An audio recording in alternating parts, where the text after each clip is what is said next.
So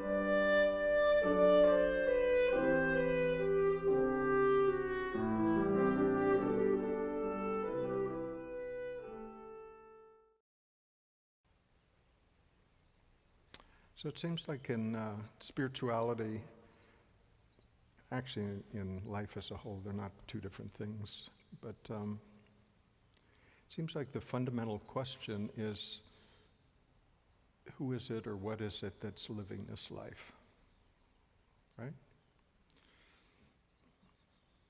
Because we can go for a long time without actually asking that question or even considering the question. You know, we're so busy trying to find fulfillment and happiness and, exploring the next thing, and seems to be an infinite number of things to explore and do and try, and things that'll make us happy. The next adventure, the next relationship, the next idea, the next philosophy, the next retreat,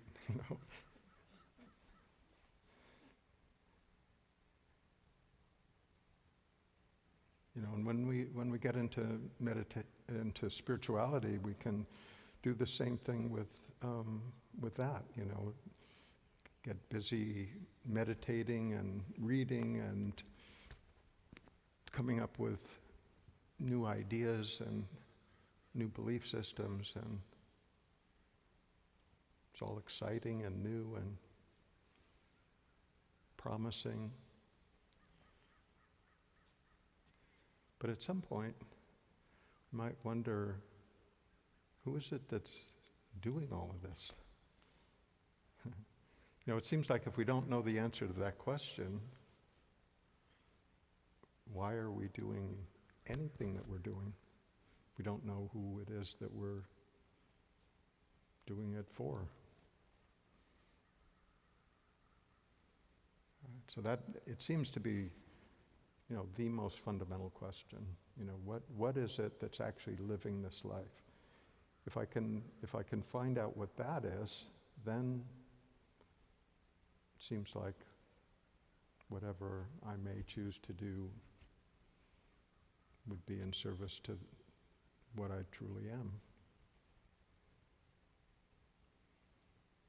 rather than in service to all the other things that we do.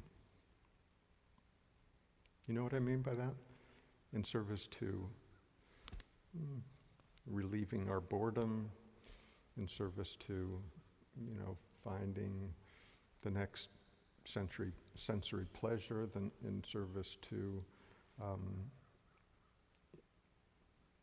trying to be who I was told as a child that I am, all those kind of things. In service to what other people expect me to be, in service to what I think I should be, in service to what I think I need to be.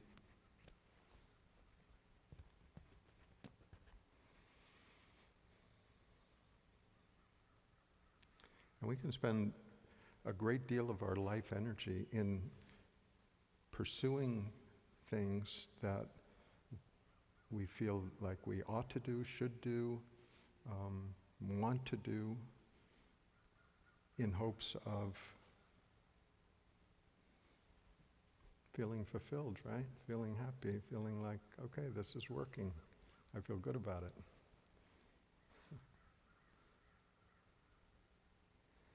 And so we find ourselves sort of running off in this direction, in that direction, and maybe pursuing something, a career or relationship or an idea, philosophy,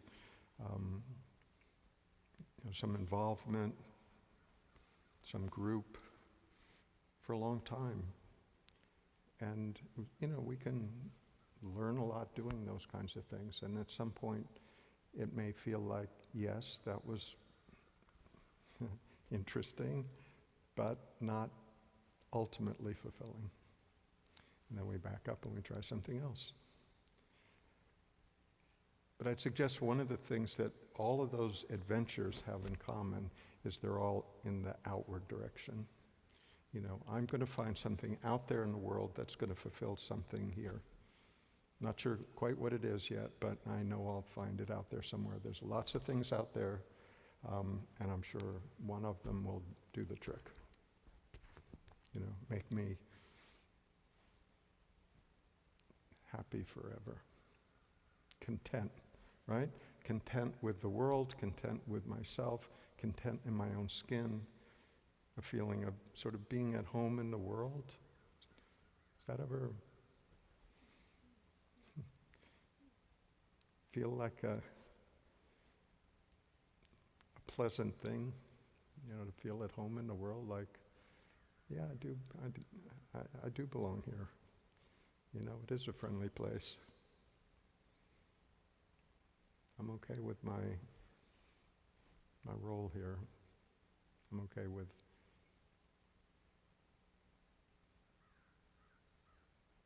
everything that's happened. That kind of sense. When we're looking for that fulfillment, that sort of resolution in the outside world, by outside world I mean any adventure, any movement.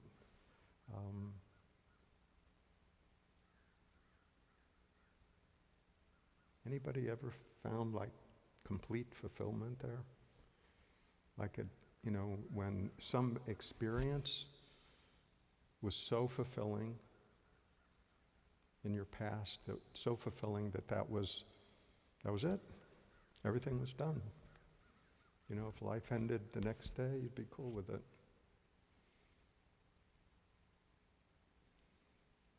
Or would it be more true to say that some really wonderful things have happened? Really interesting things, some really challenging things, of course.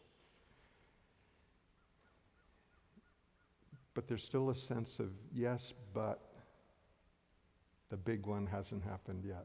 The one that sort of puts all the pieces together and resolves everything, and life is good moment to moment. That experience, it's so compelling, so fulfilling. If nothing ever else happened the rest of your life, you'd be good with it.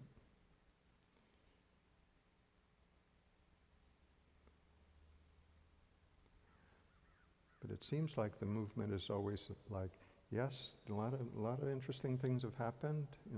Life's had its challenges, but overall, I'm feeling sort of okay about it. A little more, a little less. But there tends to be this feeling like, yes, but in the future, it'll somehow be better, somehow be fulfilled.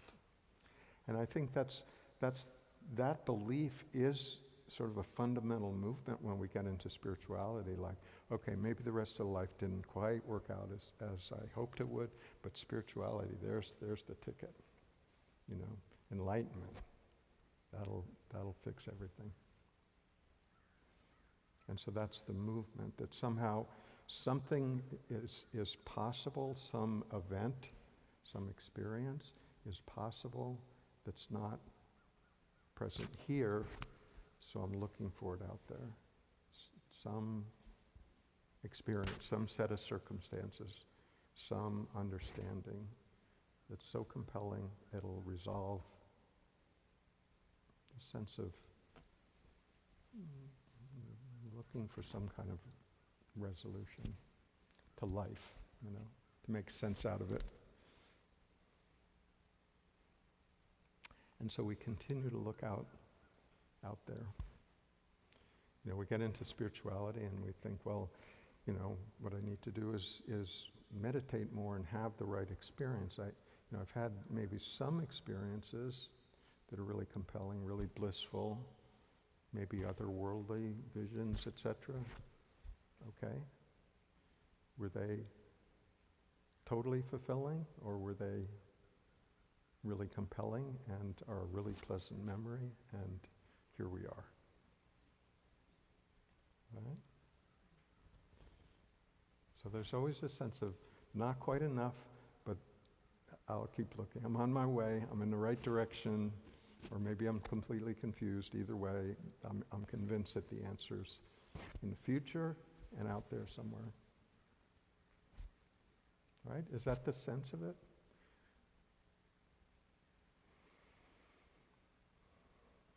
And we miss it. And we'll continue to miss it because in that presumption there's a fundamental denial of it's present here already.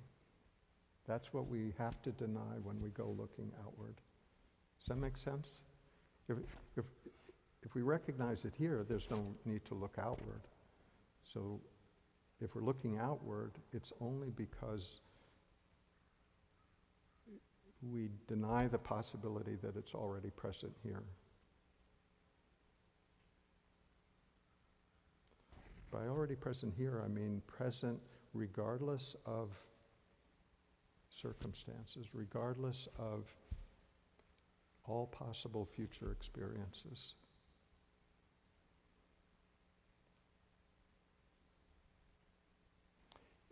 If what we're seeking is our, let's say, our essential self, our fundamental beingness, whatever you want to characterize that as, the real me, right? The real me, regardless of whatever's happened. That me.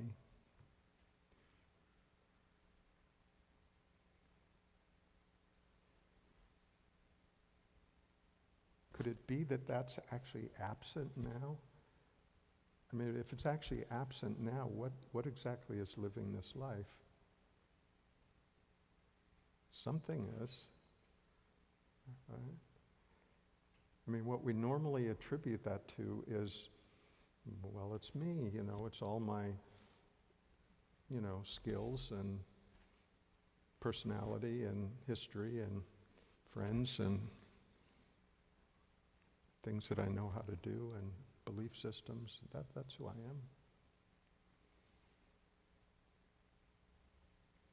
But when we look back on our life, we can see that all of that has changed. I mean, does anybody have the same set of beliefs that they had when they were, 17? I mean, how about even like 5 years ago? So our beliefs have changed. Anybody still have the same body they had when they were 17? So that's all changed, right?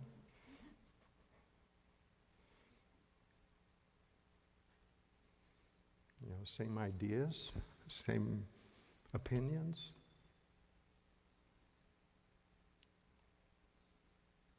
Same set of memories. All of that's subject to change. So if something is subject to change, year by year, moment to moment, as these bodies are and our circumstances are and our ideas, then it doesn't seem like that can be fundamentally what we are. I mean, what we are must be what we are, right? Something, whatever that is. But we tend to define it by all these things that are subject to change. So we could go back to the question, well, is there anything that's not subject to change? Anything that's sort of always been there?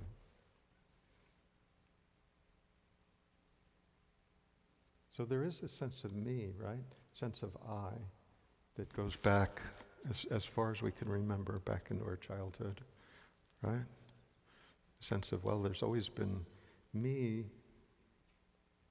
Circumstances have changed, okay, but there's always been a sense of I have always been here, as far back as I can remember. And one of the interesting things when we dream at night, the circumstances of the dream are not at all what they are in, waking, our waking state, right? We can be in, a different city, unknown people, relatives that, we know in the waking state are no longer alive in these bodies, but in a dream they may be there, and we don't question it. So all of the facts that we take for granted as being real and true in the waking state and the dream state are subject to being shuffled. And we take all that to be real in the dream, find out in the morning that it was just a dream. But the one thing that is the same in the dream and this in the waking state is there's no question that it's being viewed from sense of I, right? Every time we dream, there's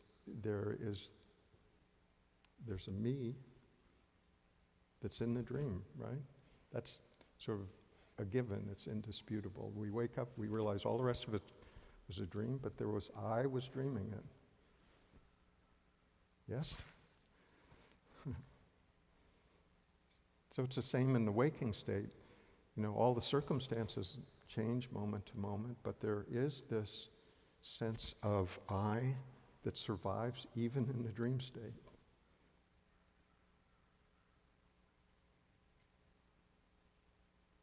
So there's something there that we know is our deeper self that is there regardless of the changing of circumstances, regardless of what comes and goes within this field of awareness. So there's something continuous there. And we can look at that, whether that actually changes over time or whether that's always been sort of that which is aware of whatever is happening, that deeper sense. So when we talk about finding this essential beingness that we are, it's not some elevated state or, something where we have to transcend ourselves to become something that we've always known, we've just sort of disregarded. We've disregarded because it's always there. Can't go anywhere. So it's the easiest thing in the world to disregard. And the sense of awareness is okay with that. Doesn't mind being disregarded. Doesn't mind being ignored. Why?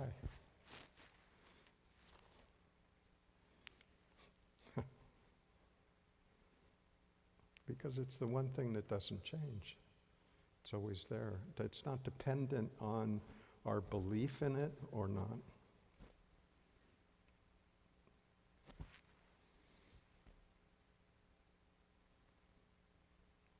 Doesn't mind if we remember it or not. It doesn't mind if we ever think about it in our entire life.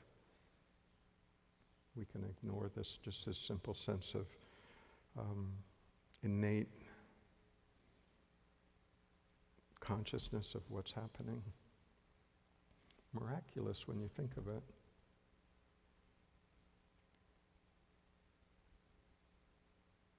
But it's so common, it's like, yeah, of course. The assumption is, well, my brain's doing it. It's sort of a byproduct of having, I don't know, however many cells are up there. A few billion. And the byproduct is consciousness. That's the normal scientific assumption. It's what we were all taught. Consciousness is a function of the brain.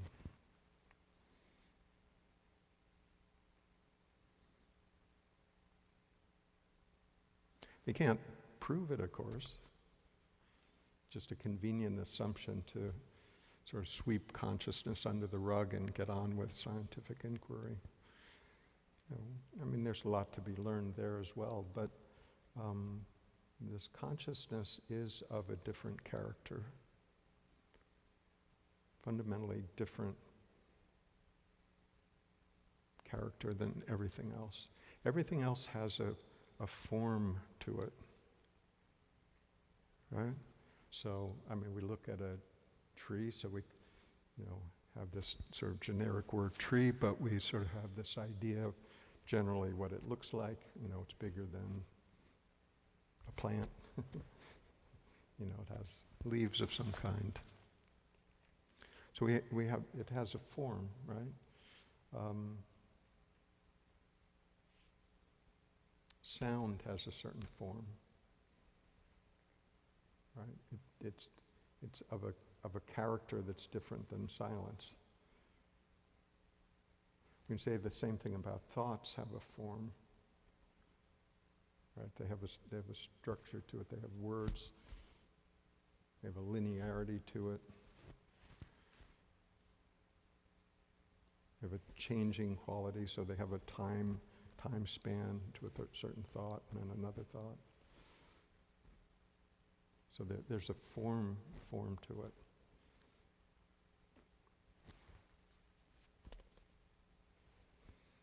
Feelings have in the same sense, have a form. There's a certain quality to it. There's a certain time span to it. There's a certain physicality to it.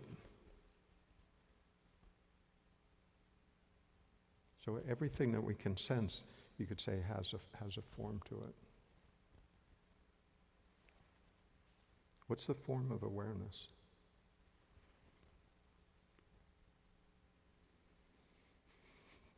Does it have a form? Or is it what notices all forms?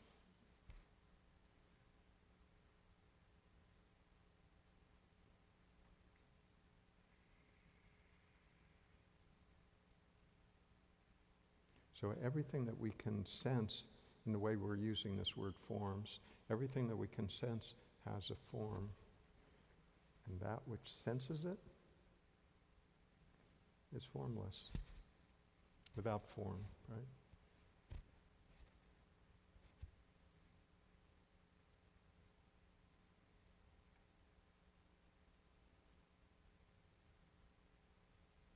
If we give it a word that maybe has been used in a similar sense over a few thousand years, it gives it a faraway feel, right?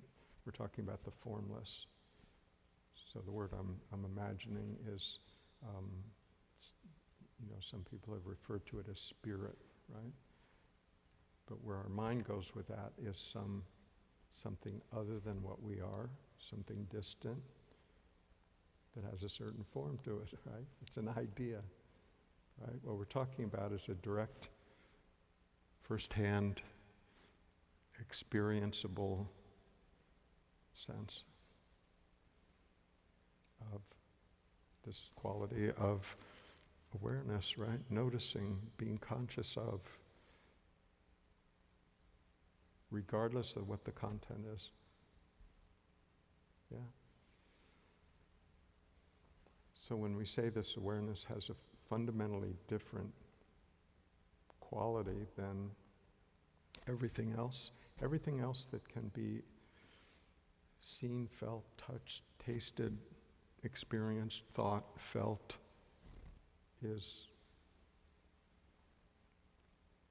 appears within this awareness. Yes?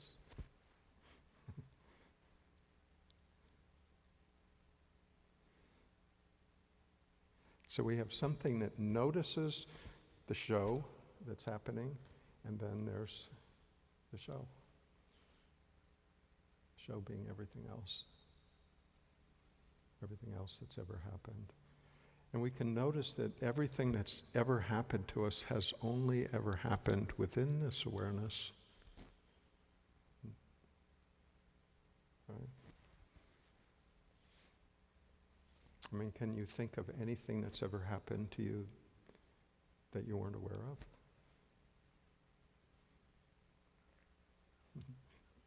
No, you wouldn't be aware of it, so you wouldn't have any knowledge of it at all.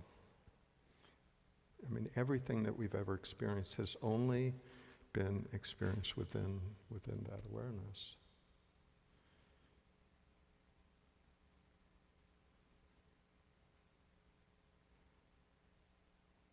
And what actually experiences that? Experiences this world? How does that work?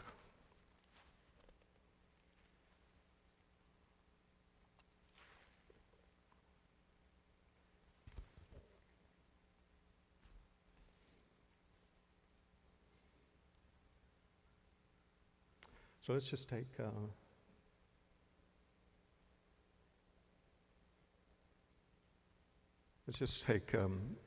vision, right? So we can all look down here, see the river, and what we imagine is that the river's there, I'm here, and I'm looking at the river, and I see it out there. Right? That's the direct experience of it. But what's actually happening? Where's the river actually experienced?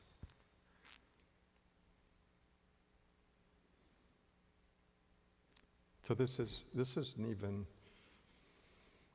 philosophy. This is just science here. So when you look at in that direction, your eyes are picking up the sunlight that's reflected off the river, right? So what's entering your eyeballs is not the river, but the sunlight that's reflected. And it's converted into some electrical, biochemical signal that goes into your brain. So it's not the river at that point, it's this electrical signal. The brain is familiar with this river concept, and so it sort of reconstitutes, like they used to do with frozen orange juice, they reconstitute it into real orange juice. That gets put back together in your mind, and a visual image appears in your mind of a river. Right? And something notices that. So where's the river?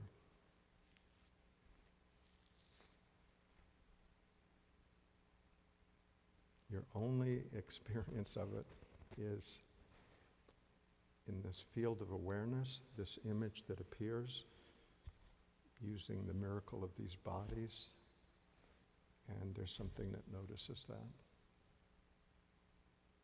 Is that not? So the reality of it is that we never actually see the river. We have the experience of seeing it. We have the experience of seeing this three-dimensional world. It's amazing. But where's that entire experience happening? The entirety of it.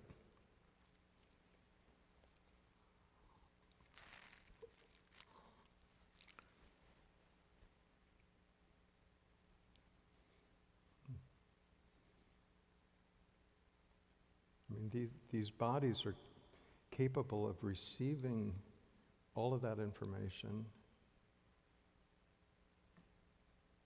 producing an interpretation of it, a visual, mental image of it, and we notice that. So in a very real sense, we could say that the entire world and everything that we've ever experienced has happened within what you are. Everything.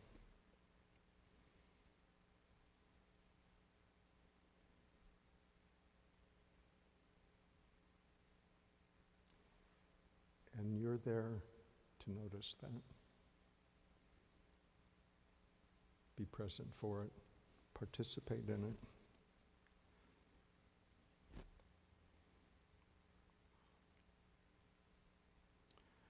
So this whole sense of, trying to be out in this world and to feel comfortable in it sort of gets turned on its head when we really truly realize that all of that's happening within what we are.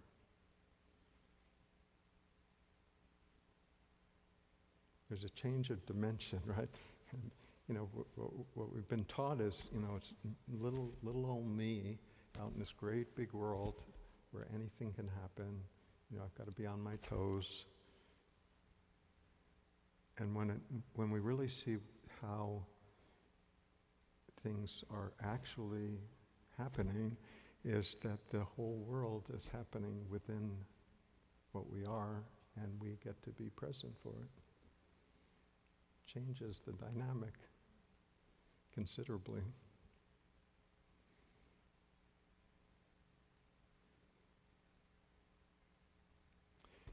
If that whole experience is happening within this awareness that we are, what's our comfort level with that?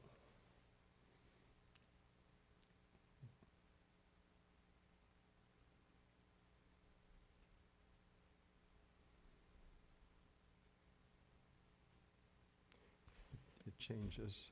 Right?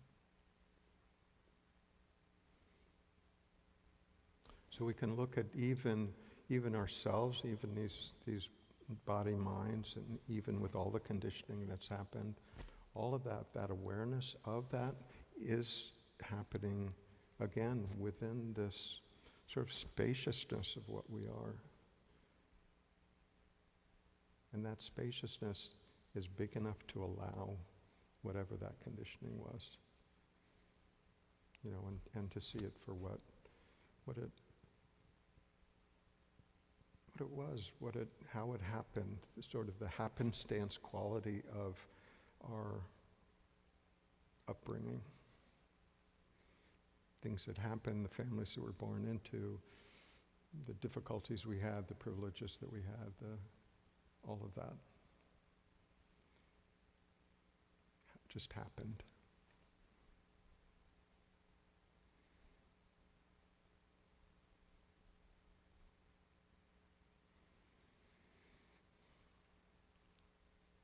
And when we look back on that, we can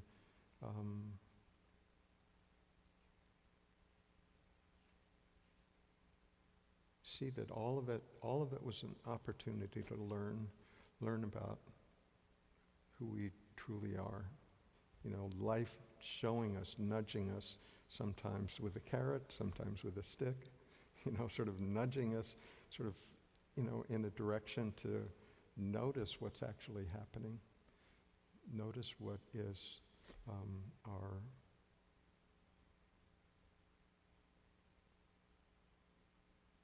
deepest nature, what's actually living this life.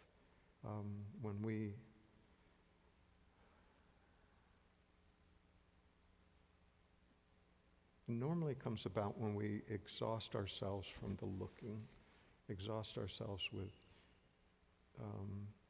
looking down this trail and then that trail, hoping for resolution, hoping for, the next pleasure, the next excitement, the next joy, the next stimulation. And when we tire of that search, then it seems like that's what it usually takes for us to be willing to come back and see what has actually been here all along and has been present for everything that's happened. We just haven't noticed it because we were looking out. We haven't noticed what was looking.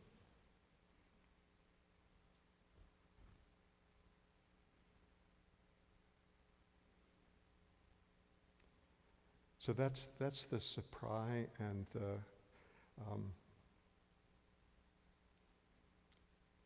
sort of embarrassing humor of discovering what we actually are after perhaps years and years of searching for it and discovering that it was there all along.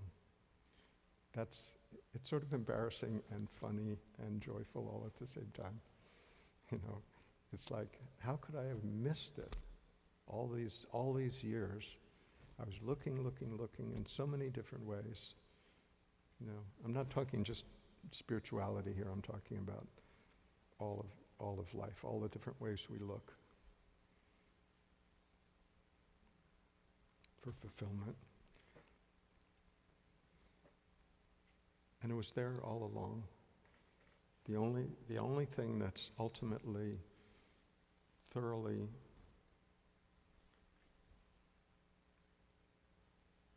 fulfilling, and that is the discovery of what we truly are. That discovery is the resolution to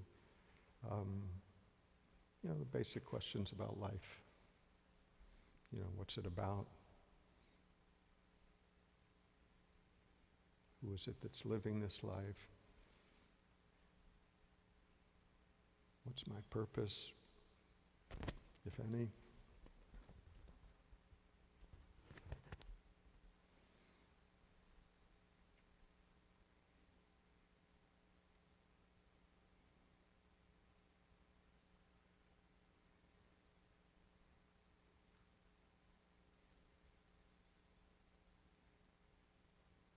So where's this? We can sense, okay, that's nice, but, how do I go from here to there, right? That's what it feels like.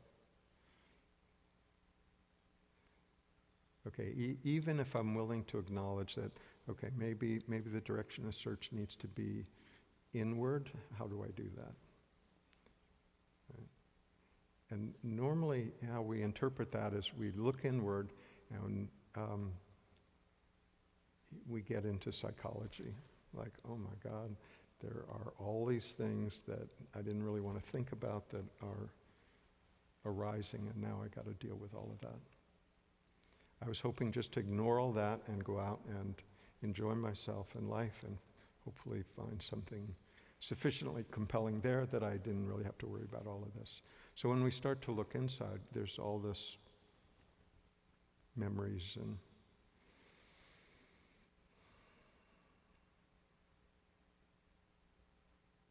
personality traits and habits and mental positions, etc.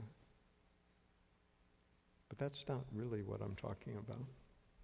All of that may be there, but again, all of that is in the world of form, right? We have a difficult memory. Again, it's in the world of form. It has certain facts, it has a certain time period, has a certain quality to it, has a certain, when we remember it, has a certain, effect on our physicality and for a little while. Yeah, so it has a form. So that's not really what I'm talking about. All of that can be found there, but that's not what I'm not talking about resolving everything on the psychological level. That is what it is. If it's disturbing enough that it sort of prevents us from resting at a deeper level, yes, maybe we need to look at it. But we don't have to chase down every single lead. That would take the next several lifetimes, so you don't need to do that. But what is important is to see that that awareness is present to notice whatever is being revealed when we do look there. But from the perspective of the awareness,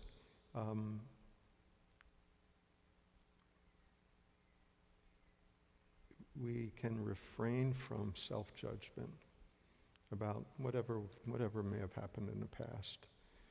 It's not about judgment, it's not about guilt, it's not about shame, certainly not about sin, right? That one word has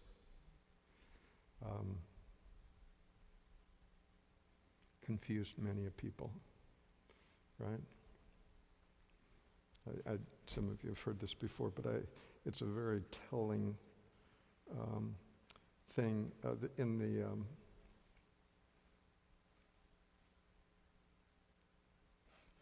New Testament was actually first written in Greek, right? Wasn't written in Aramaic, it was written in Greek. And in Greek, the word that has since been translated as sin was an archery term. And the archery term meant to miss your mark, right? You're shooting the arrow, and you got it a little off. And that's the term that's been translated or understood currently as sin, like, like it's a forever, you're done, irreversible. But that's the term that has been translated. Missed the mark. You didn't get it quite right that time. Okay, you get to try it again. Maybe the next time. You learned a little bit. Okay, you get it a little closer to the mark the next time. That's a considerably different interpretation of things that we may have done in our past that we, wouldn't do today. Beautiful, right? We learned something along the way. We did something, and we find out we missed the mark on that one. I get to do better in the future. Entirely different than, going into this sense of guilt about something that may have happened who knows how many years ago. Shame, regret, embarrassment.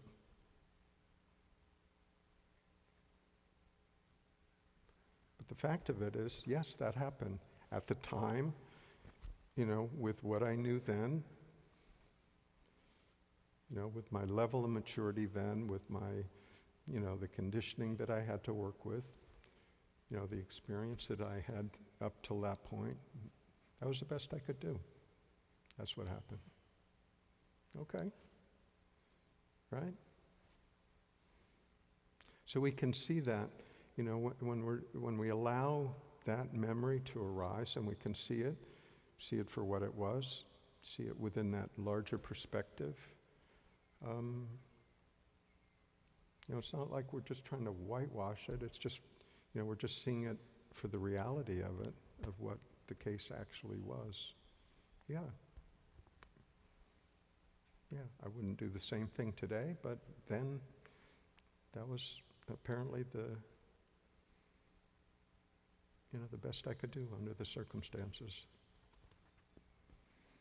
So we can see it, we can just see it cleanly without going into a sense of self-judgment about it. And when we can see it without judgment and blame, and trying to figure out whose fault it was, and just see it, that has the power to release it, right? Just dissipate. What holds it in place is the judgment, the guilt, the blame, the unforgiveness. That's what holds it in place.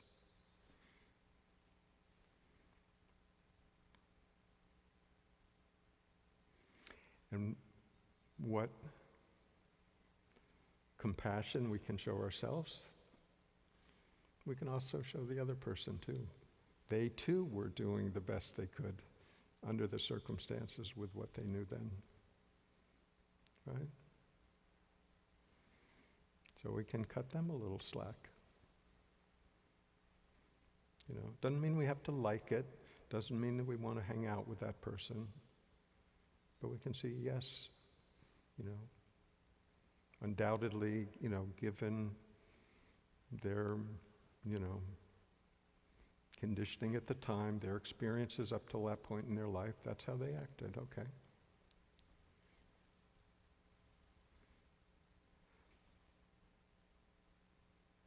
When we can see it in ourselves from the perspective of this awareness, where we're just willing to be open to whatever's presented to us in terms of, current events or memories.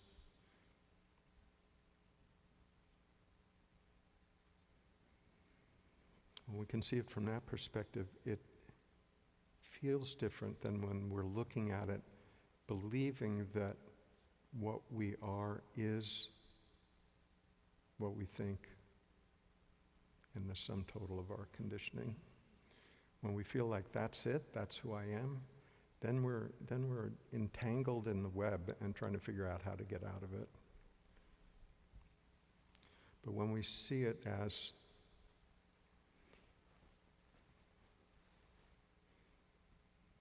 yeah, there's entanglement, there's the web, but I'm not in it. I'm what is aware of that entanglement, right? Of that constraint, of that, that grip of conditioning. I can see it.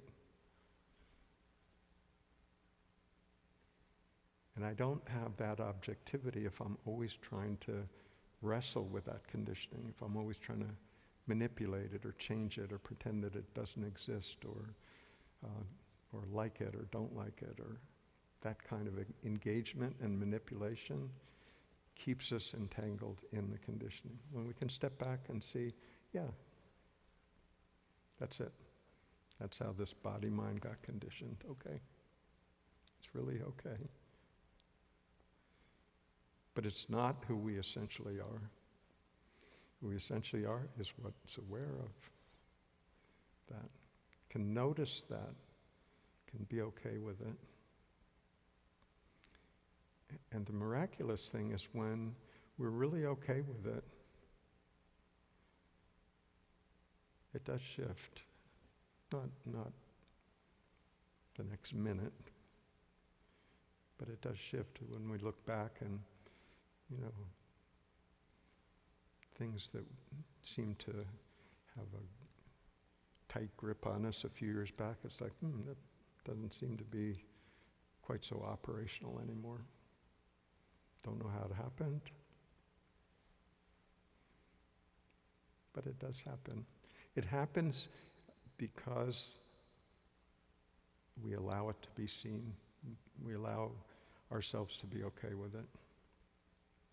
Because we've tried the alternate our whole life, haven't we? Trying to sort of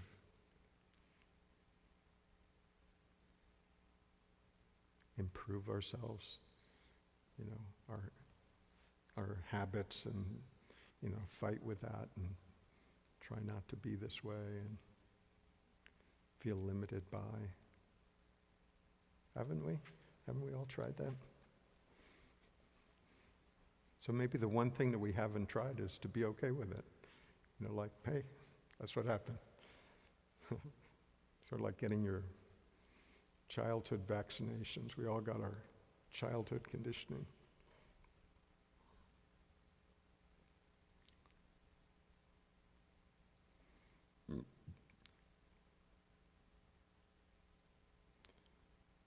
But when it's viewed from this place of just noticing, simple being conscious of that, it doesn't feel so personal anymore.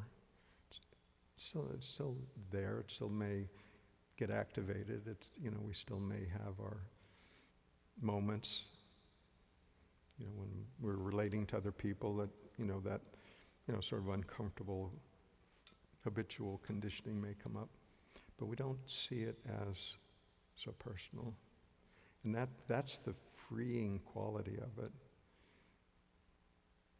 And at that point, what we're beginning to touch into is something that is more fundamental than these conditioned body minds.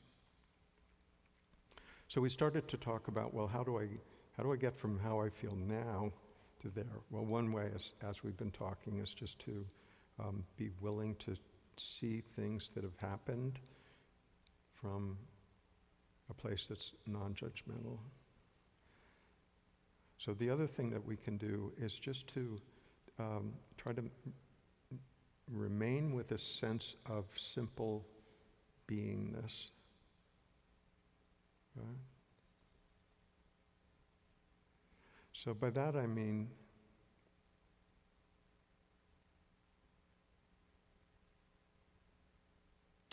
we constantly characterize ourselves, right? Like, I am sad, I'm happy, I'm angry, I'm hopeful, I'm frightened, right?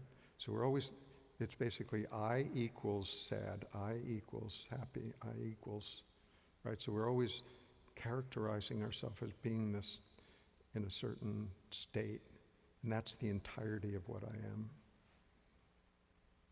Yes?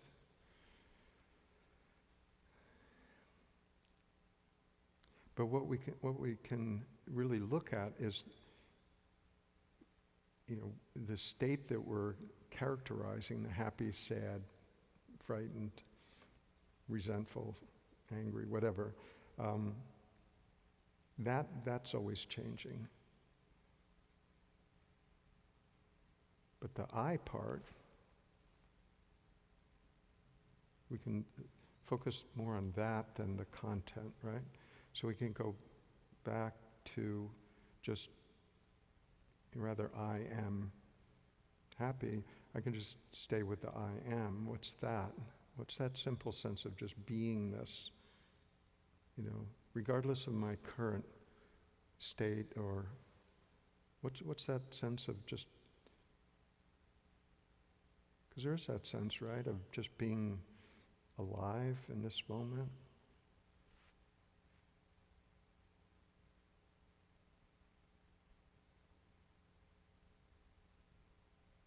We may not know what I is, or we may not know what am is, being. But there is a sense of there's something here, and it's alive, and I know I'm here, right? And we can't deny that. It's actually the one thing in this entire life that we can say with great certainty. I may have ideas about a million things, but the only thing that I can say with utmost certainty is I am.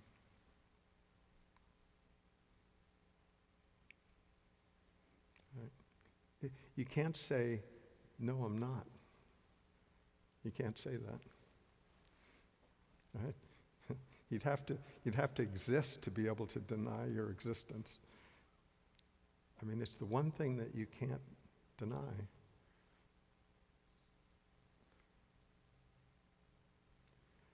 So it seems like if we're looking for our essential self, that would be a good place to start, right there.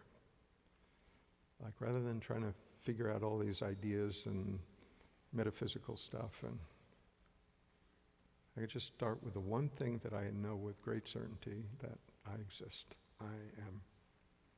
Right? I don't have to, even try to define that, or I can just go right to the sense of it, because it's here. There's a sense of beingness, right? Of, in this moment, of being present. Yes? So just that directly experienceable moment-to-moment sense of, yes, here, now, I am. We don't even have to try to be here. We've all heard that instruction, right? Be here now. Anybody ever been anywhere else?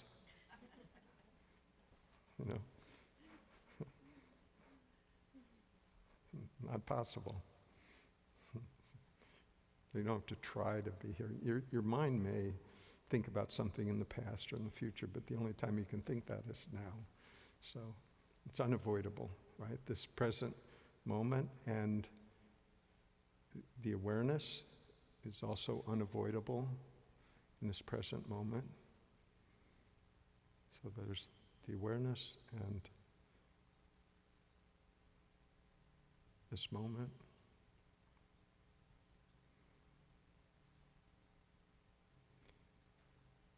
That's pretty much it.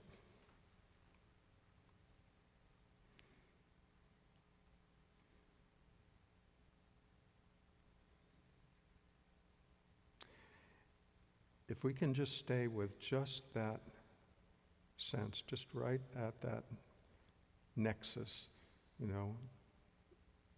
here, knowing that I'm here in this moment, remembering ourselves, not remembering ourselves as our name and our history, but just remember, yes, I'm here in this moment. There's an aliveness here. There's a knowingness here. And just remain with that. That's all the spiritual practice you ever need. Just that.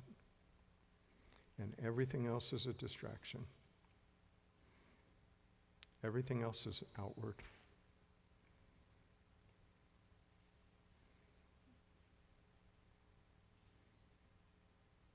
That's sufficient.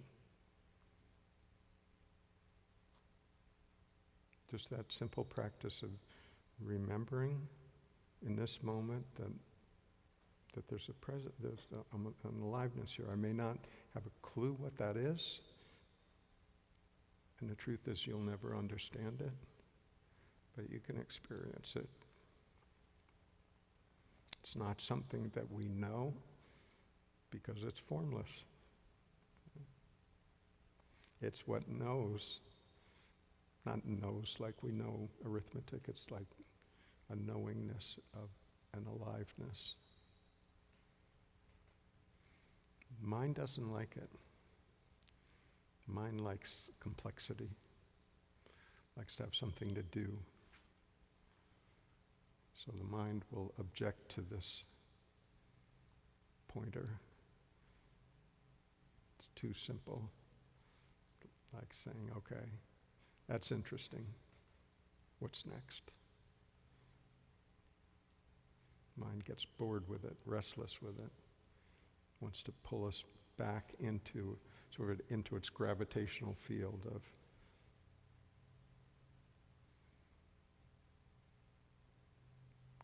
reducing everything to a concept. And we can just see it, okay, that's what the mind does. But in the meantime, there's still a presence here, there's still an aliveness here. And we can just stay with just that, the formlessness of that presence.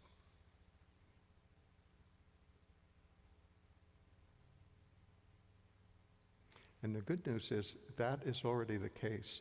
It's not like we're having to become something that we're not. I mean, how would you even do that? I don't know. If you were a turtle and wanted to become a giraffe, how would you do that? So it's not becoming something that you're not. It's recognizing what we already are. Recognizing that this is already what is living this life. Just this aware presence, this formless spaciousness.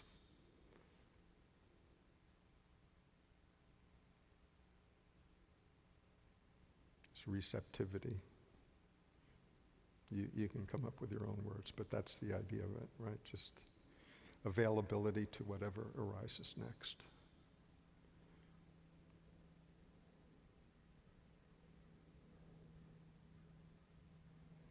And that awareness is already at peace.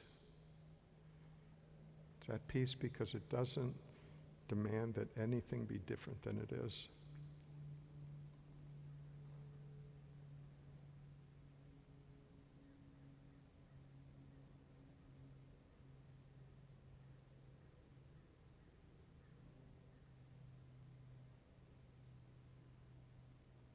It's okay with both the airplane and the bird. The mind might like one over the other. But the awareness is, it can hear the airplane, right? It can hear the bird. Same. It's just because it's only receptive. It's not imposing anything. It includes everything. doesn't deny anything.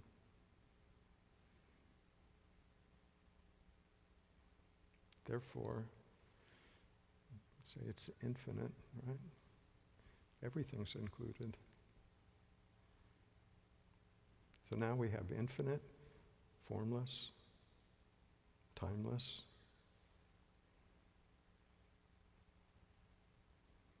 And that's what you are.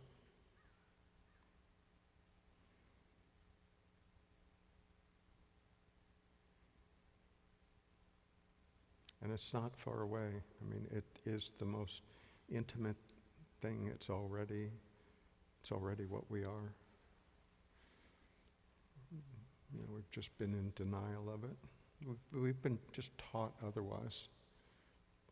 Taught that somehow we're limited.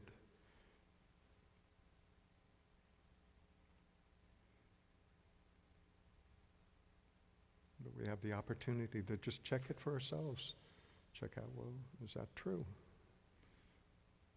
That's the beauty of this.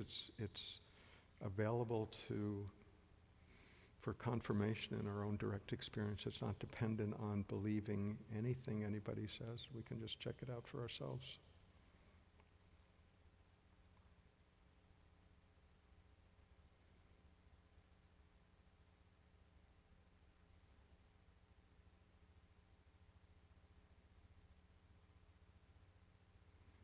You know, it may be reassuring that, you know, this has been talked about for millennia by some people, but doesn't matter.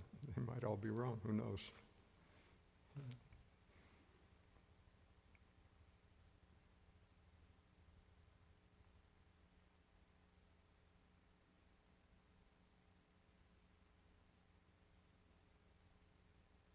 But we have the chance to look for ourselves, if we care to. You know, find out who is actually living this life, and when we do,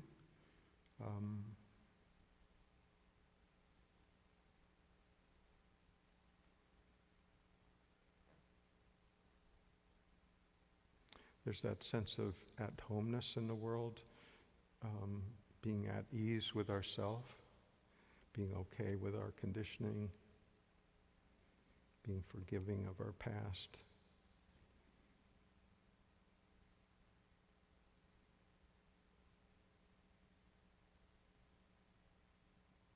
Capable of receiving and enjoying whatever the next moment brings. Doesn't mean that it's all easy, but there is a greater ease to it.